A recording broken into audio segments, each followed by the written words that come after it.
घरके जने अलेख धर्मर बाबा धान मागी आसीथिले जे तांकु किछि धान दान देई मुंडिया मारली। संध्यारे आमे समस्ते रेडी हेई बाहरी पन्नु आमर बौद्ध रे जे महोत्सव हेउछे आज शेष दिन। आमे आगरु तो जाई नाइ थिनु, आज सरला दिन रे महोत्सव देखबा लागि जाउछु। सेने पहुँचला बेलको जोरे गहली लागि साथलेनु।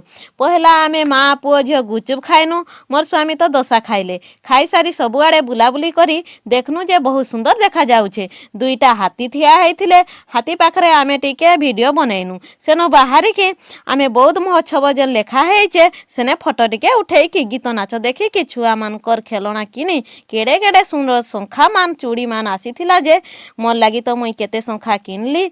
मोर झियो लागी कानरे जेन लगाइसन सीतो लागी ठेकुआ ढंगर देखा जाइसी किन्नु। झियो तो खुशी हेइकी हेउचे कि नाइ जे टिके परीक्षा करी लागला। सेनु थंडा टिके पीकी आचार नली पास्ता किन्नु। किना किनी खिया पिया सरला परे छुआ माने टिके डिगवा लगी चाहिले जे मिकी माउस रे डिगा डिगी चालले। बौद्ध महोत्सव रे केते कलाकार माने आसीथिले जे तांकर गीत नाच टिके आपण माने देखंतु।